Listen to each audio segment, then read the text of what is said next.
It's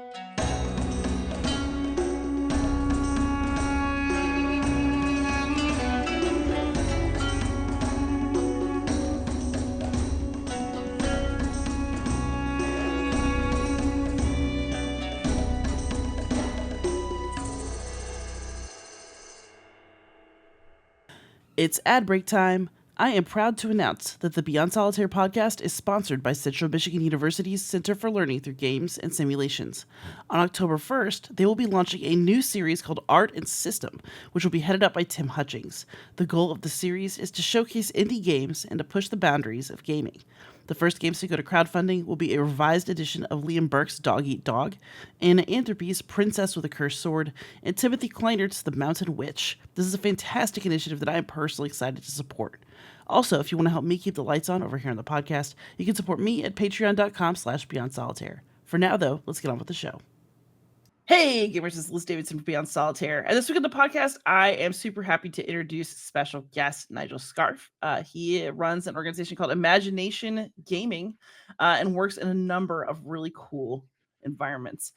So how are you doing today, Nigel? I'm pretty good, thank you. How are you? I'm doing great. I'm super excited that we got to do this. I met you at the education panel at UKGE, Yeah. and that was a really good experience. Yeah, there's a lot of interesting points made, I think, during the panel. Yeah. So for people who so we'll be talking to a lot of Americans who don't actually know anything about the UK education system. That would include me. But also Imagination Gaming is kind of a unique organization. So what exactly does Imagination Gaming entail? And then we can talk about details. Okay, so in a nutshell, Imagination Gaming goes into schools, both mainstream and special, both primary and secondary. It goes into colleges, it goes into prisons, it goes into educational organizations or places that seek to give care. And in essence, it uses board games, card games, dice games to either help create conversations, to help engage, infuse, and excite people into learning. So it's all kind of disguised learning through classic board games, card games, and so on and so forth.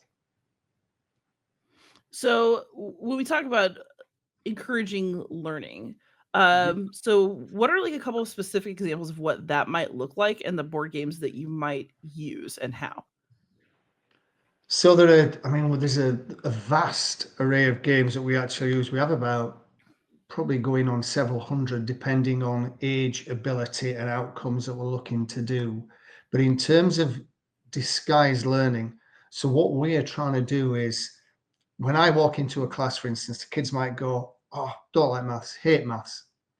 By the end of the class, they're going, "Actually, yeah, I do like maths. Maths is cool, but I like it when we do it like this and not somebody's talking at me at the front of the class." So we will put a game down that in essence will just be maths work or problem solving work. So it might be something like a Match Madness from Foxmind. It might be a game such as Little Action from Jekko, or it could be any one of the Helvetique games. It's all about getting those kids to really enjoy and push themselves problem solving, doing maths, doing literacy skills without them ever really learning that's what they're doing.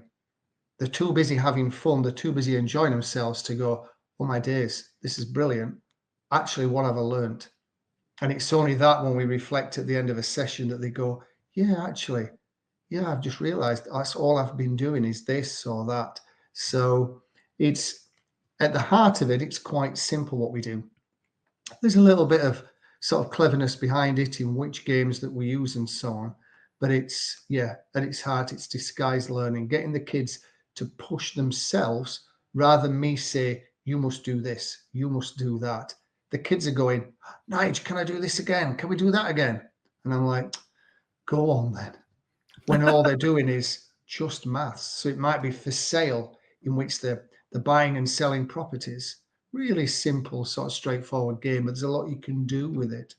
And like I said, the other example is like a Match Madness where the problem solving in a really quick way, and they're so busy enjoying themselves, they don't realize how much thinking they're having to invest in that game because the smiles getting through all of that for them.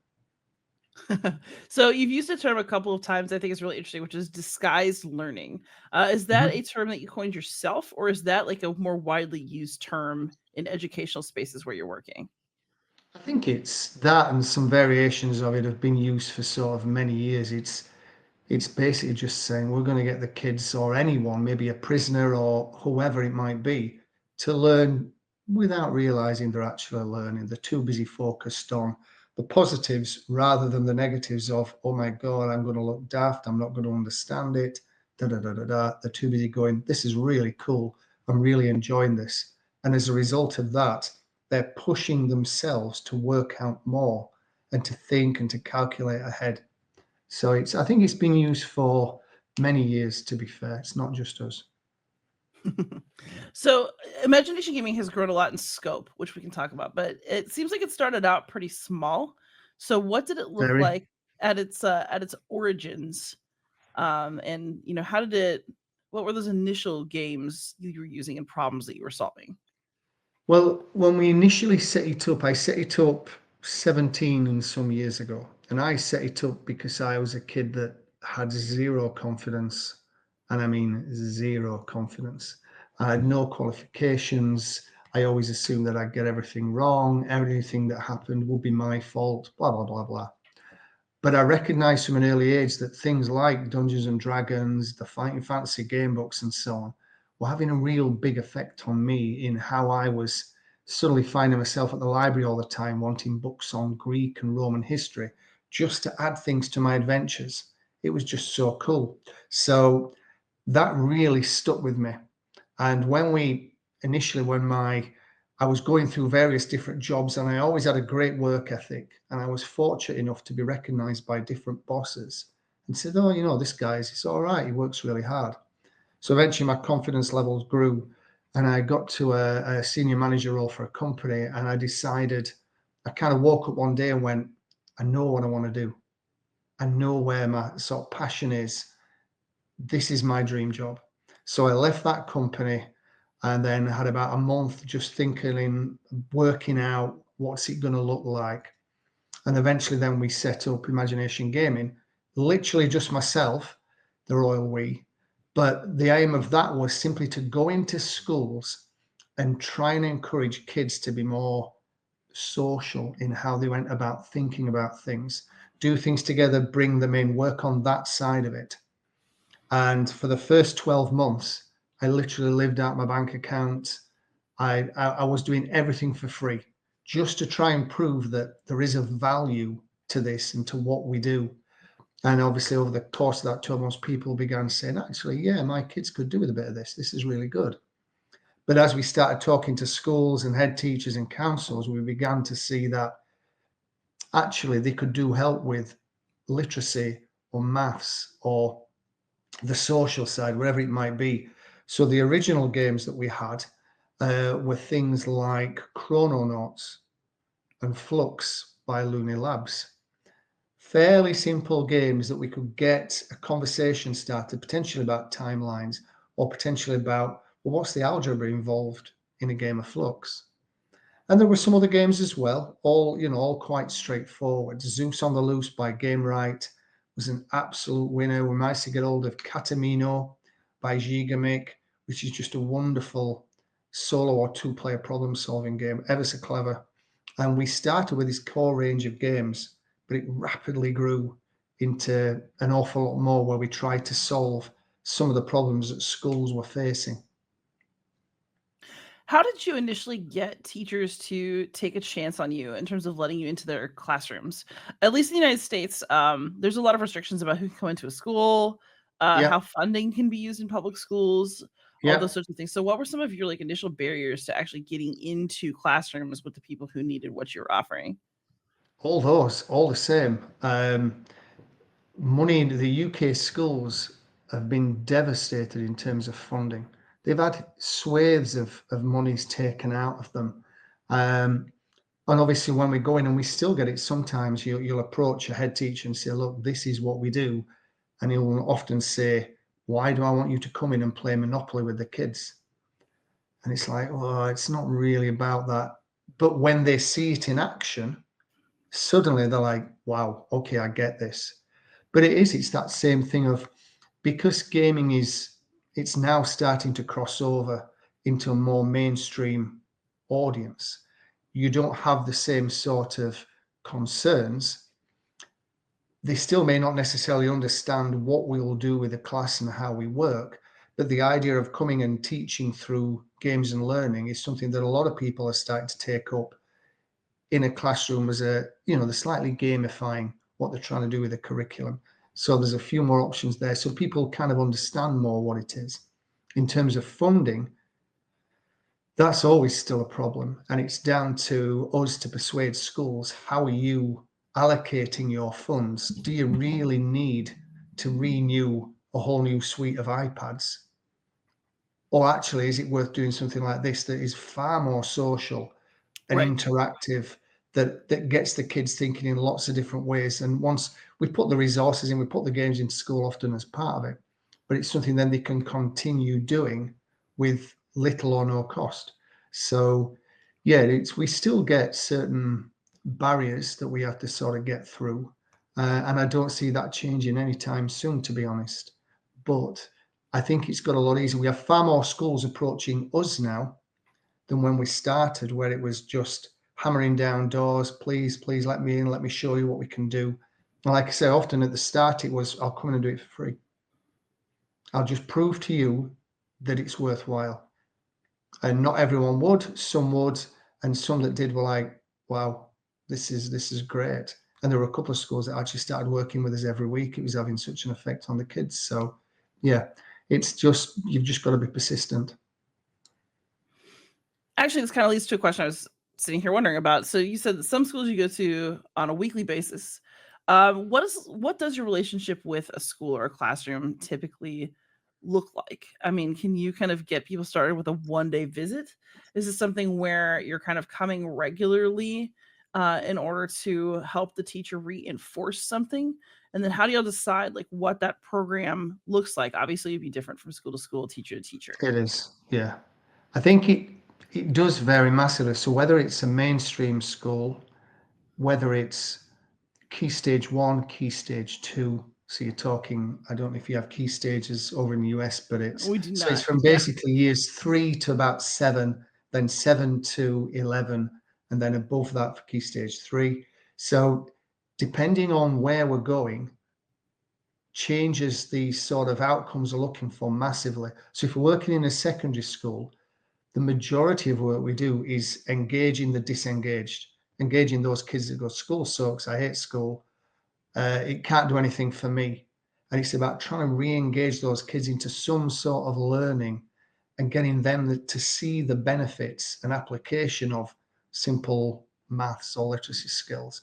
Whereas if I'm going into, say, key stage one and I'm working with all young kids from 3 upwards, it's basic skills. It might be turn taking, listening, speaking, just enjoying doing something together, getting over the winning and losing sort of mentality that they have. Um, it, we generally work with full classes, regardless of age, with a couple of exceptions of really young kids. We tend to work with small groups of maybe 5 or 6 at a table at a time. But generally, it is a full class. If we do a one-off day, it's normally almost as a reward for the kids in that school. The staff know of us. They'll say it would be really nice to bring Imagination Gaming in for a day. And then we smash through as many classes as possible. We're there from breakfast club. We'll often do an after school club at the same time where we'll get parents involved. There's an awful lot even to one day. And it makes the days very long, and it is quite hard work. But when it's a one-off day, it'll be often like that. When it's something more ongoing, it will involve maybe staff training on an evening once school have finished. It'll be looking with the staff about areas of the curriculum that they're finding quite dry to teach. We will sit down with them and come up with ways to gamify what they're trying to teach so that the kids actually quite enjoy it. But if they're enjoying it, that means what they're learning sticks. So it's about helping staff and giving staff confidence in, right, I've got this part of the curriculum. What can I do with that? How can I change that? And yeah, and it depends again on prisons and places like this. It varies massively. It really does. Every single school, although they're kind of all the same, they are all completely different, and they'll all have their own little things that they want, or particular pupils they want engaged, and so on and so forth. So when you come in to schools, I mean, you mentioned sometimes it's about helping with learning objectives, and sometimes it's about helping on the social end of things. Um, how do you balance between helping the kids engage in a social way and then helping them approach curriculum material that they're having a hard time with? Like, how advanced into the curriculum can that actually get while still maintaining the the interactive parts you're looking for?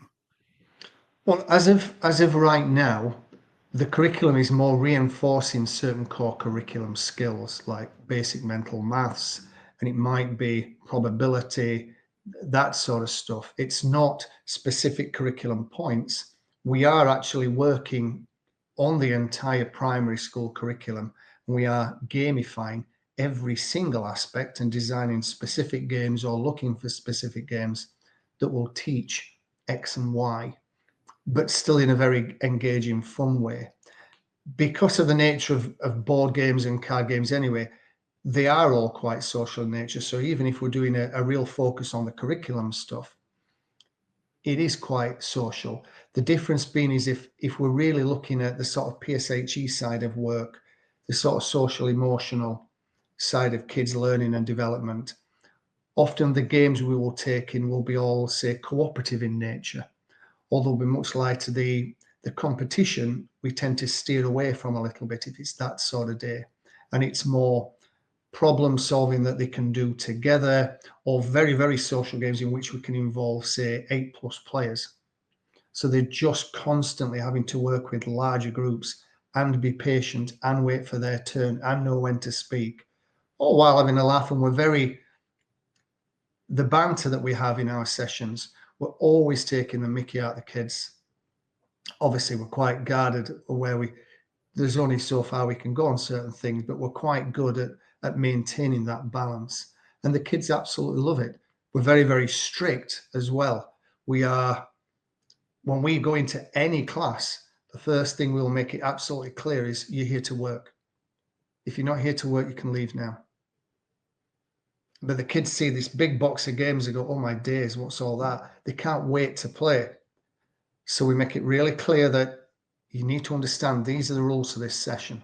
We're going to have a right laugh, but at the same time, I need that focus. I need that attention. If you're not prepared to do that, then go, because I'm not having you spoil it for everyone else.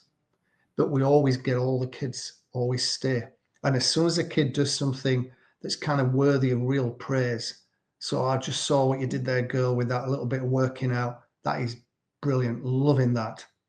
And they're buzzing, they're loving that sort of praise that they get. So there's a bit of kind of psychology in there. There's a way to manage a classroom in a very positive way. And bear in mind, most days we go in schools, I'll only get, say, 50 minutes per class. So I Yeah. need to leave an impact with that class within 50 minutes, and I'll be managing 6 tables for 50 minutes. So there's kind of, it's busy. It keeps me out of mischief, that's for sure. So it sounds like a lot of what you're doing is very targeted, especially to primary schools, although you work in a number of different environments. Is that accurate? Well, the majority of the work we do at the moment is probably primaries and special schools. We do a Hmm. lot of work in special schools, and several of the special schools bring us in every single week. It's had such an effect on both the pupils and the staff, and they're very different what we kind of do across the two of them. But yeah, they tend to be the majority of our work at the moment. How do things change when you do end up visiting secondary schools? Because it sounds like for primary, you've got like very targeted to existing curriculum options, and you've really got like a strong network of games and options.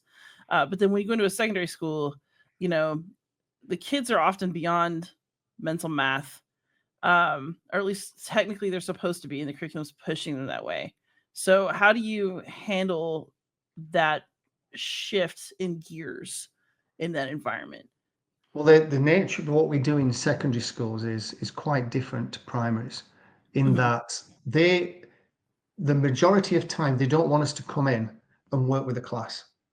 Okay. The biggest results we have is engaging the disengaged. So we Mhm. don't work with a class of 30. I'll generally work with, right, they'll basically go, I'm going to give you 5 or 6 kids that are highly disruptive, that will always mess about, cause the teacher a problem. And I said, right, well, my mission will be to get them all sat, focused for an hour, doing whatever you want me to do, particularly focused on. Maybe maths, it may be literacy, or it may be, I just want you to try and get them engaged and not mess about. And we're very, very good at that. The range of games that we take in is quite different. And with a lot of those kids, it's about gaining their trust first, that A, they're going to have a good time, they're going to really enjoy it. That makes them want to stay, it makes them want to come back. But also proving to them that they're more able often than they realize. They will often assume that as soon as a maths game comes down, they'll be like, I can't do that. No, I'm rubbish. My maths is really weak. But it's how we use the maths within the game and how we teach them to do that that I think makes the big difference. We will have them doing, often one of the cases, again, I'll reference a game called For Sale, uh, Eagle Griffin Games, buying and selling properties.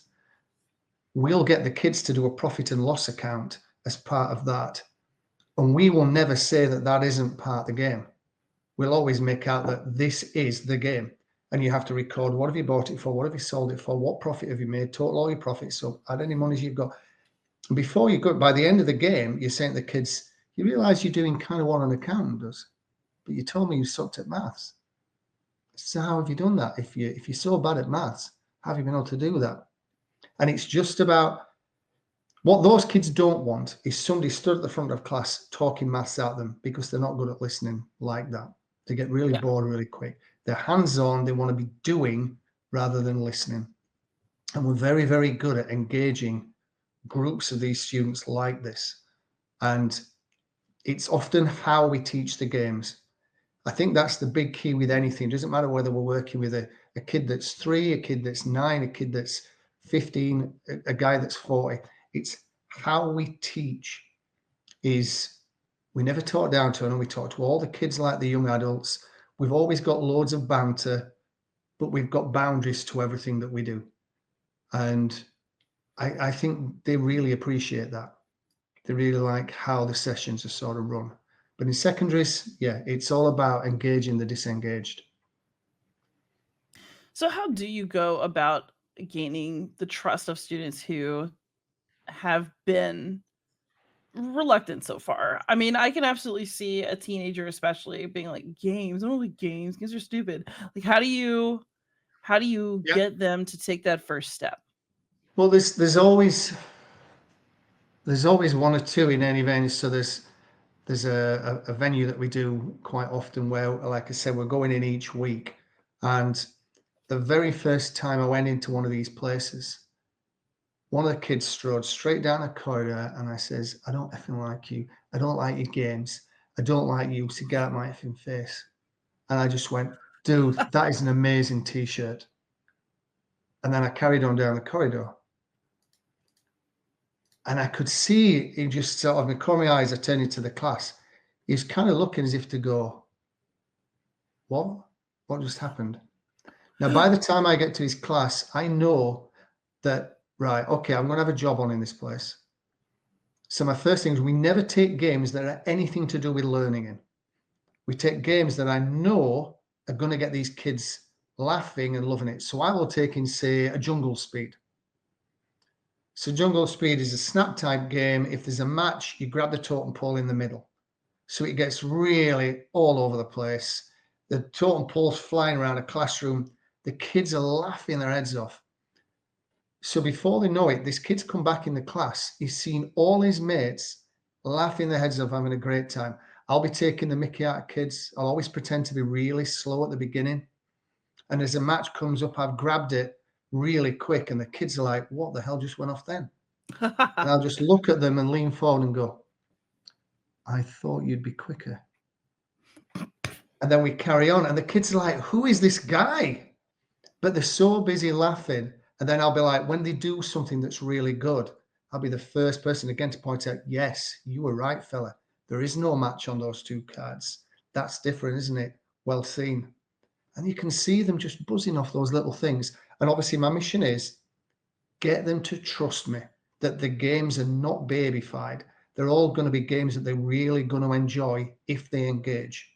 So the other kid comes in that sort of threatened me on the corridor, and you can see them dying inside going, well, I'm normally the ringleader. It's normally all about me. So eventually they'll come over and they'll say something like, right, I'm playing. And I'll go, I can't do it, dude. Really sorry. I know what you thought of me and what you thought of my games, and you've created a situation that I'm kind of stuck. You've created something that's the real problem for me now. I can't do that. I mean, if you were to apologize genuinely, right, I'll sort it. It's not a problem. But without that, there's not a massive amount I can do, dude. And you know what? We always get an apology. And we get a genuine apology. I get them to go, look, I am sorry.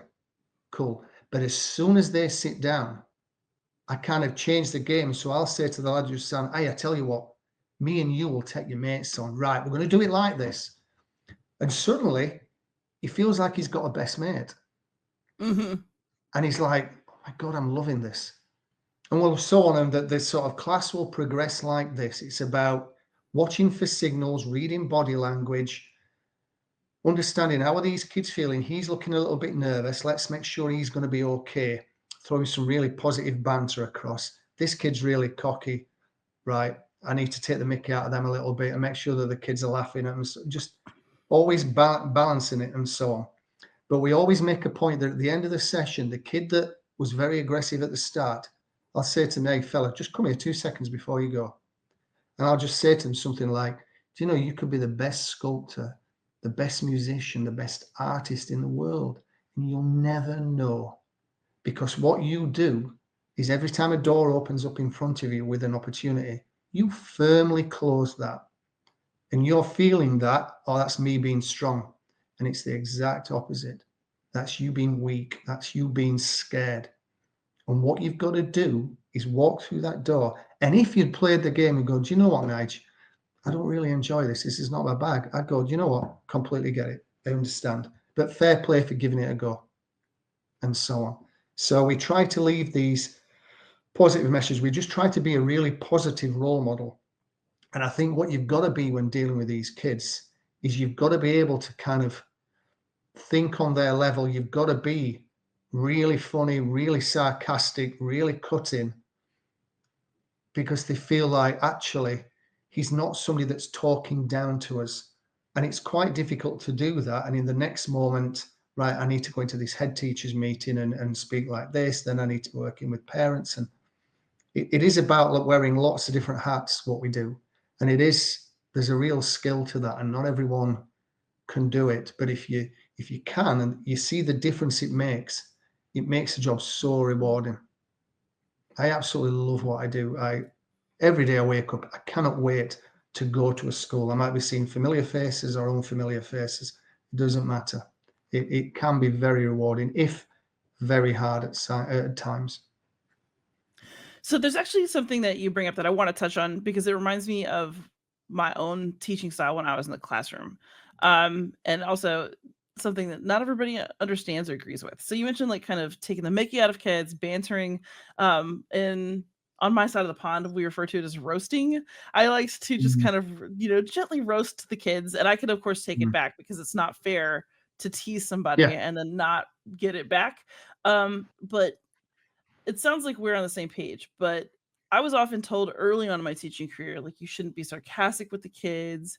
You should never like make a joke at a kid's expense ever or any of those things. How do you balance, um, I guess, concerns about being overly rough on the kids with their clear, like they like it typically when you give them, when I you think give it's them a just little it's bit of it's trouble. reading the kids, it's reading the room. I think, like I said earlier, the one of the key skills to what we do is being able to read a room very, very quickly. Teachers are sometimes a little bit oh yeah, but you can't, you shouldn't, and it's like, yeah, but that's why you're not connecting with the kids. The Yeah. kids don't feel like you're talking with them and to them. They feel like you're talking at them sometimes. And what we always try to do, irrespective of who we're working with, is make them feel like they've got somebody that they can have a laugh with, that they can trust. There'll be lots of banter.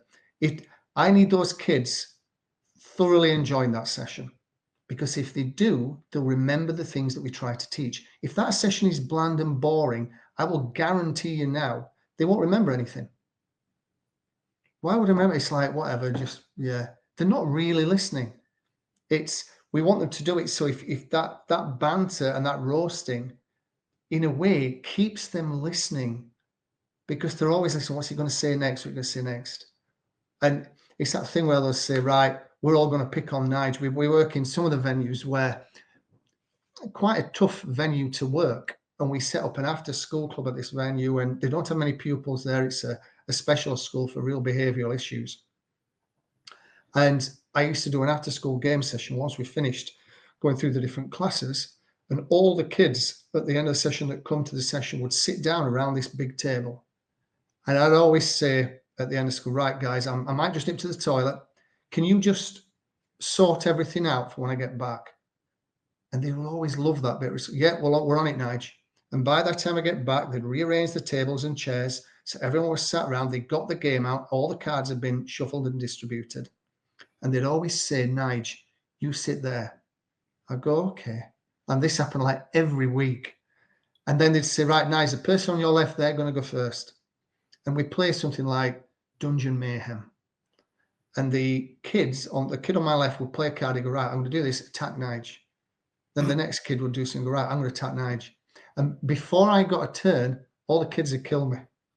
And I was like, wow, thanks, guys. But in my head, I'm going, these kids from different classes that don't mix, the classes aren't allowed to mix because they're very fractious. There'll always be arguments and fighting. They've organised the room between them. They've organised the game between them. And they've sat down and agreed that we're all going to pick on Nige. That's a victory to me, because they've had to have a conversation about it. They've had to organise themselves in such a way. And I just like, oh, guys, you're killing me here. What are you doing? And they were all laughing their heads off. And I don't mind.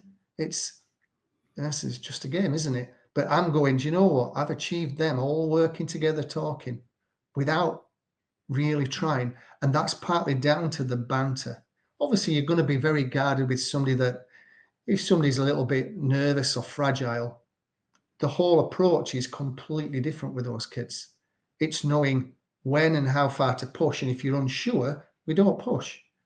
We don't tell them. We're more listening, watching, seeing the sort of signals. But we're quite good at seeing somebody and very quickly knowing what game to put in front of them that they're going to enjoy doing, even if they're doing it on their own initially, just to build their confidence. That's one of our big skills. Nice. So you mentioned that sometimes you're bringing just market games in, but also you mentioned designing games for some contexts. So when you design games, what sorts of things are you usually making? Like what holes in existing games are you filling? And how does that part of the business work? Well, that's not really started as part of the business. The actual designing of games that we're doing at the moment is we're converting the entire primary school literacy and mathematics curriculum so that we can teach every single aspect of it through some sort of game mechanic or games-based play, so that we're able then, hopefully from the start of next term, to be able to say to a school, what is it you're teaching at the moment? I can mirror that through gameplay. And it's quite specific. The breakdown that we're doing is we are breaking down the entire curriculum in detail. So you're specifically teaching this about angles or about fractions. We will be able to mirror that with a gameplay that we've either come up with or we've found a game that's already existing out there that will do just that.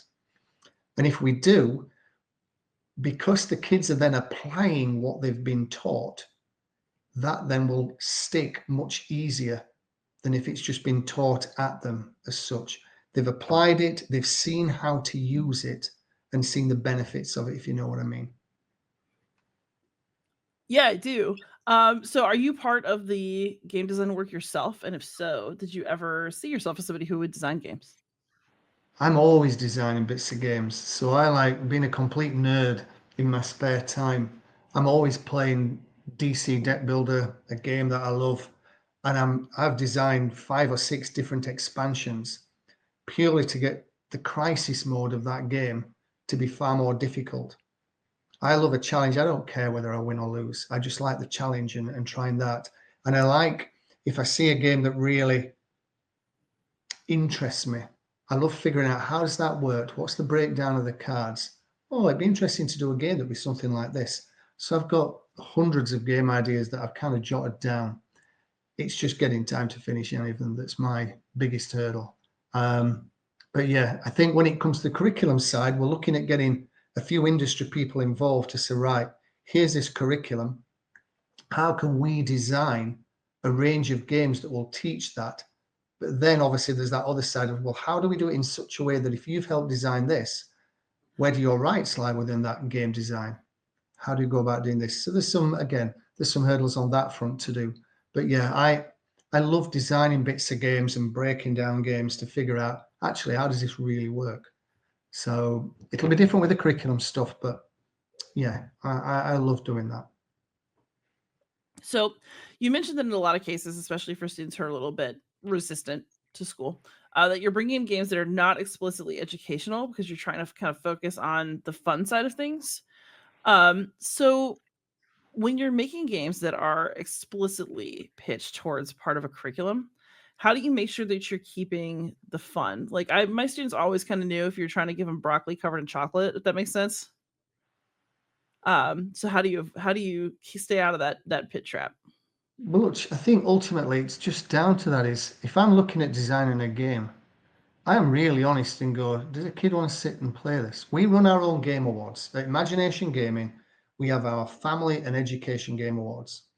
And we've had hundreds of games in, the majority of which great games, some of which are really outstanding, but occasionally we get a game. And it's really hard to go back to a designer and say, the game looks awful, the game plays awful, and it's almost like you've taken a sheet out of a maths workbook and gone, let me just make a game on that.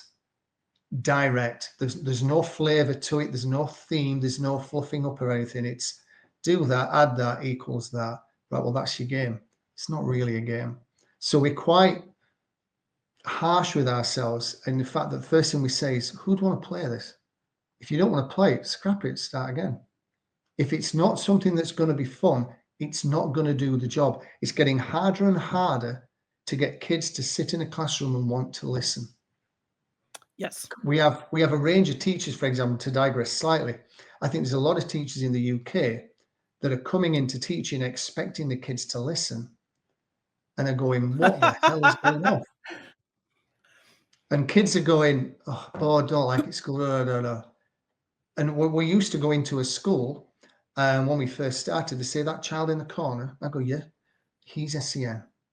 Oh, okay, cool. Has he got a bit of autism? Is he whatever it might be? All right, it's this and that. Now they'll go, you see that table in the corner? I go, yeah. None of those are SEN. What? The rest of the classes, yeah, they're all this. I'm not sure it is entirely that, but clearly the way kids are brought up, the way they're just left on screens for a massive amount of time is Yes. affecting how they learn and grow up. And I think it's affecting how this is knitting together. So they don't have the same patience levels. They have very little social skills. When we go into a class, I can tell within 30 seconds if there's a child in that class whose parents play board games with them because their whole social skill set is so much better than those that don't and the parents that give them an iPad and go, there you go, I'm putting TV on. It's like, what? But yeah, Yeah. it's interesting. Yeah. I have had many of my own battles against TikTok. Um which I actually also enjoy in my personal time for like 20 minutes a day, but I cut myself off because I'm an adult.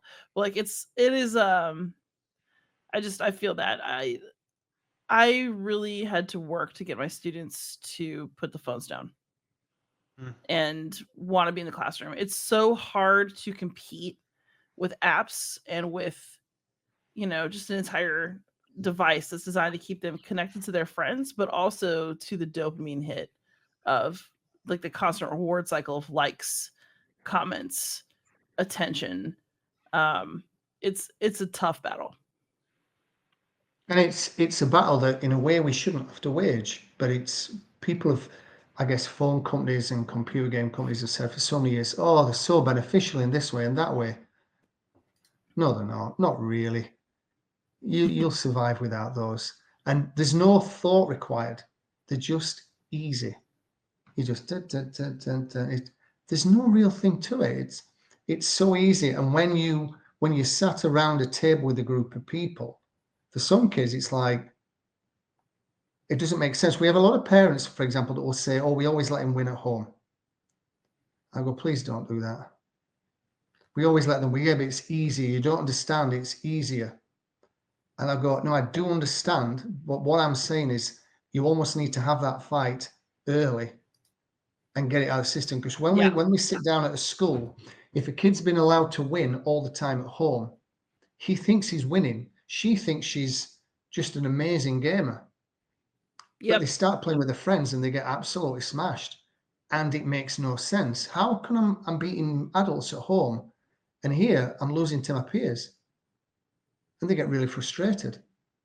And I go, I'll say to the kids, hey, I still lose games. If I can still lose games, you bet you can still lose games. Are you saying that we should play a game in which only you can win? Because if that's the case, let's just check. Everyone put your hand up if you want to play a game with someone that always has to win. No one puts hand up, not even the kid that says, oh, I want to win all the time. I said, would you play a game if so-and-so must always win? No. Then you've got to think about that, not me.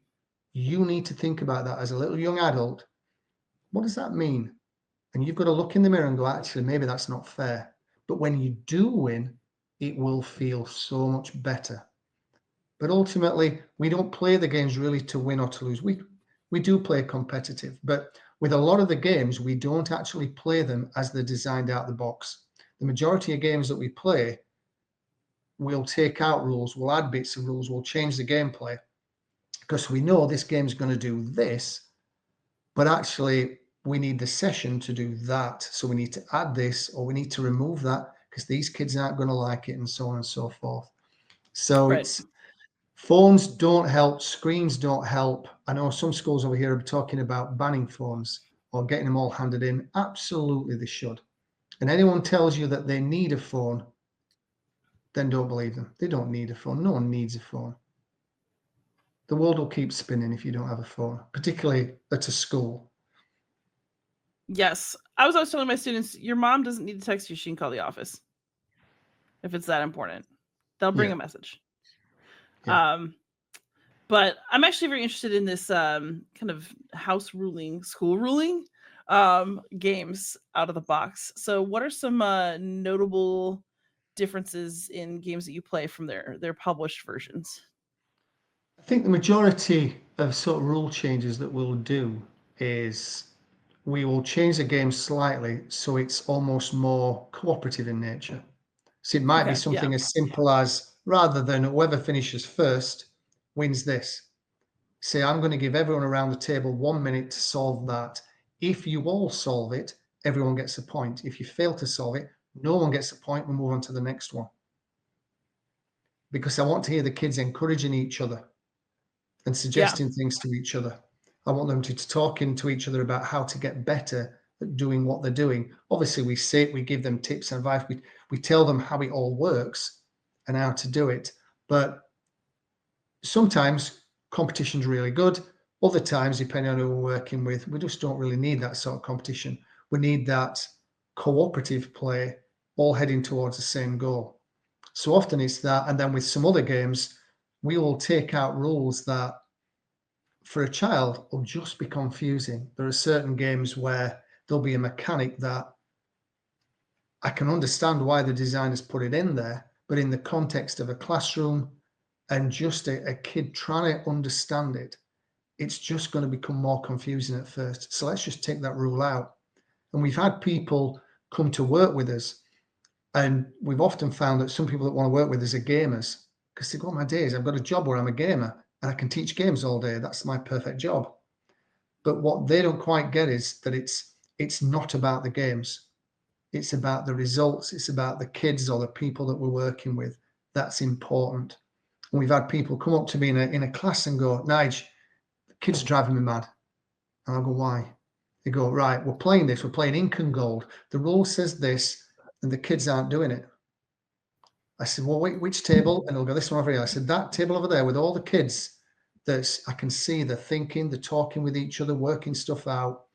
You know, that's what I'm looking for." "Yeah, but the rule says this." And I go, "Do I look like someone that really cares about the rule of that game?" No. So go back and keep doing the positive things that are making those kids want to play, want to work together, want to calculate stuff. That's what's important. Yeah. The game is just a medium to achieve a result. So if they don't play it quite right, they'll get it over time. But it's about getting them engaged and thinking and talking and enjoying the session first and foremost, not the rules of the game.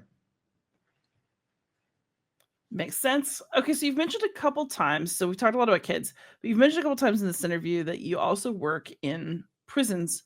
And how did that come about? And what does that look like compared to your work in schools?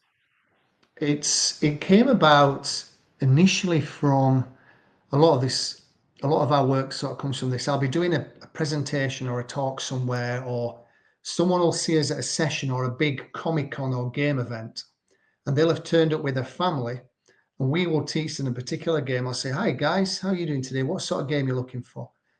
I'll listen to what they say and I'll put a game in front of them and teach them it. And as I'm teaching it, you can see maybe the lady in question looking at me quite thoughtfully. And she'll say, I'll say, "Are you okay there?" And she'll say, "Yeah, I'm asking because I'm working in a women's prison at the moment, or I'm doing this. And I'm wondering if this sort of stuff might be quite," I'll go, "Absolutely. But we would look to do this, we would look to do that," and so on. And then when we go in, it's obviously the range of games is quite different. And we have chats with the prison staff prior to going in. So we have a real good feel of what are we going into? What sort of people are going to be there? What are ability levels like? And then depending on the sort of day that we go into, so sometimes we're going to do family days where families will come to meet them. And they're really glad the families have come, but they can often be quite negative sometimes in that they're all moaning and complaining about things that's happening in their life, things that's happening in prison and so on. And really want it to be a positive experience. So we try to bring games in that encourage a conversation, funny situations. So we use a lot of, say, there's a company called Big Potato that do a lot Mhm. of quite funny adult more games in nature. They go down really well in a lot of the prisons where we work. But we'll also need to take some games in where it'll be quite quiet. Like there's a company called Gigamic that does a range of wooden games. Really, really Yeah. beautiful to look at. Simple rule sets, clever gameplay. And certain people will just want something that they can sit and talk while playing a game. They don't want banter. They don't really want fun. They want something thoughtful. So there's a real mixed bag of people, obviously, when we go into those places. And it's about taking a really big range in and always saying to each team, we don't really let them choose their own game. We say, "You talk to me about you. You tell me what you like, the sort of things. And I'm going to put a game in front of you that you'll go, oh, I really enjoyed that." And while they're doing that, while they're enjoying it, they're having a conversation, but it's trying to lighten the situation, putting games in front of them that's going to get them laughing and giggling. So before they know it, they've had a positive experience. Interesting. So, what environments have you not been able to take imagination gaming to yet that you would like to, or you've only done a little bit that you'd like to do more? Um, I can't think where I haven't been. I think there's something to do working We've done a little bit of work in hospitals with sort of, say, some kids that are there on more of a long-term basis and providing Yeah. something positive to raise the spirits and so on. I'd like to do a little bit more of that. I think there's lots of scope for work in prisons.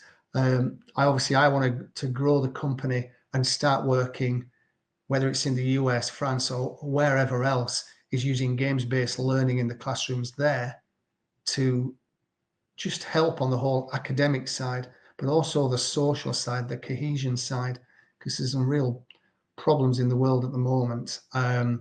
So I think there's a lot of that side of things that we could do, but it all comes down to money. It comes down to people listening, wanting to, try and do things. But we've got conversations ongoing with some biggish names and biggish people in biggish companies that I think can only help on that front as sort of move things forward.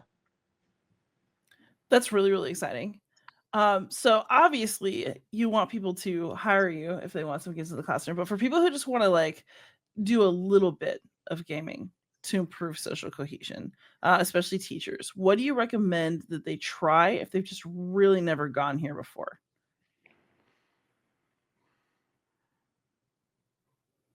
How do I summarize that then? So I would suggest that any teacher that wants to try, it's very difficult for a teacher just to put a game into a classroom because ultimately they're going to have, in the UK, average is probably 32 kids in a class, and they might only Yes. have one member of staff with them.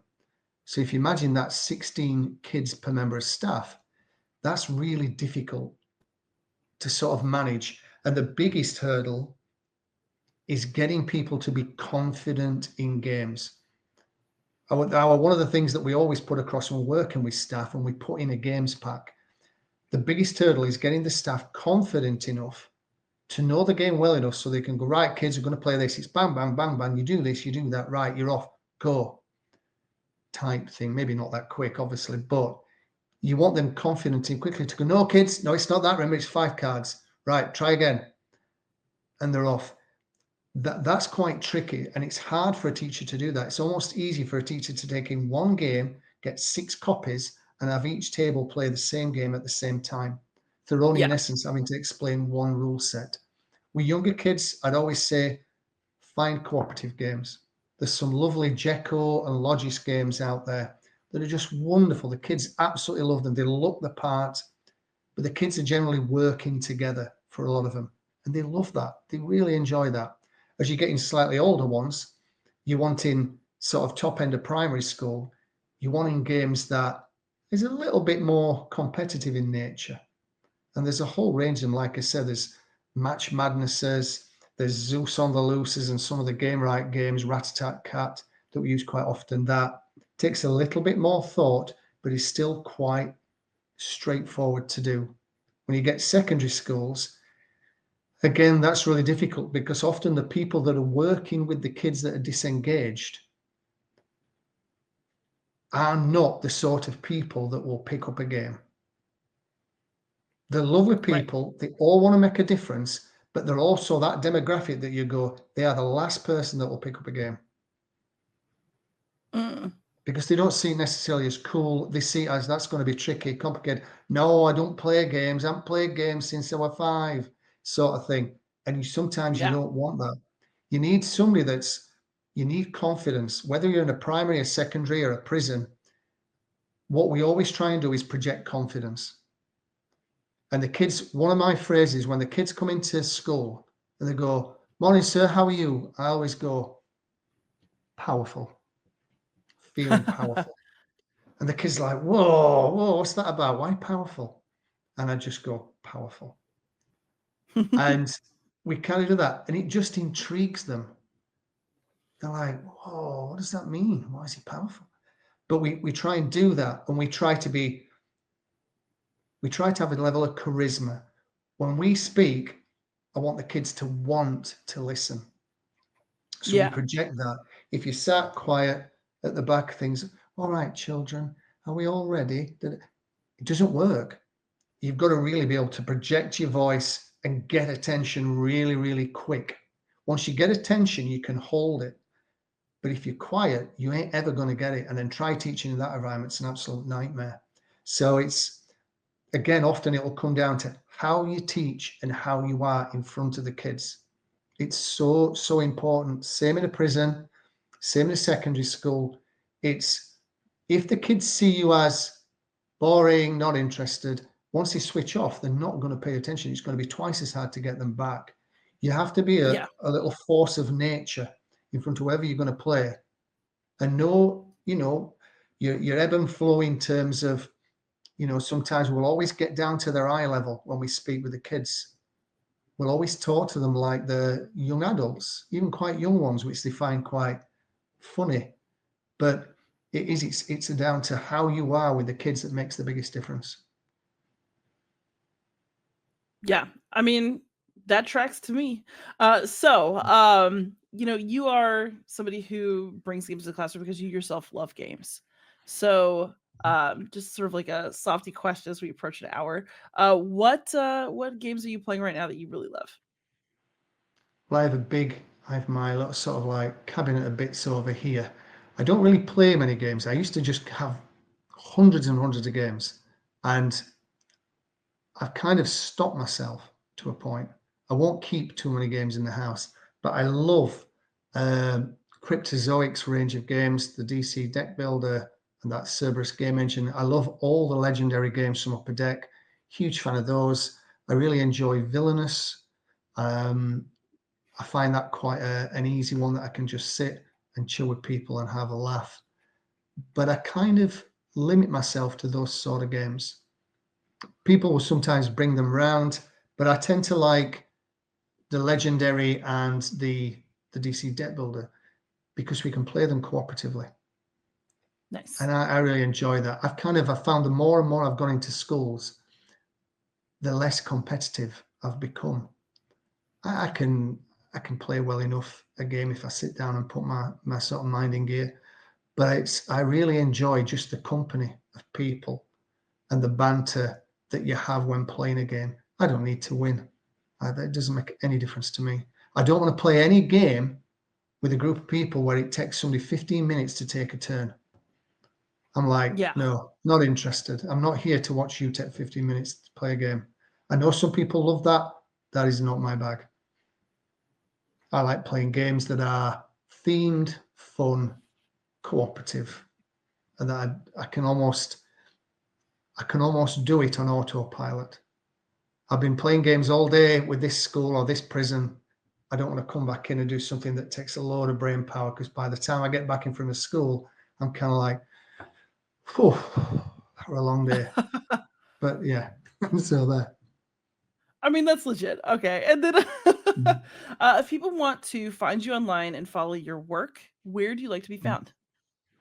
We post on LinkedIn, Facebook. We post on there a lot of the bits from work that we're doing in schools. They can find us on our website, imaginationgaming.co.uk, or they can just, if they've got any questions, regardless of what they are, we're always interested in getting people's opinions or thoughts. Just drop me an email at nigel@imaginationgaming.co.uk. Perfect. Nigel, thank you so much for coming on the show. This has been a delightful conversation, and I'm really excited about what you're doing.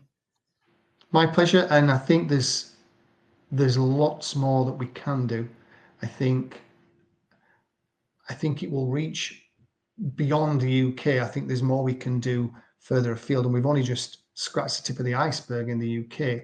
But we've got a lot of people that are interested in the work that we're doing.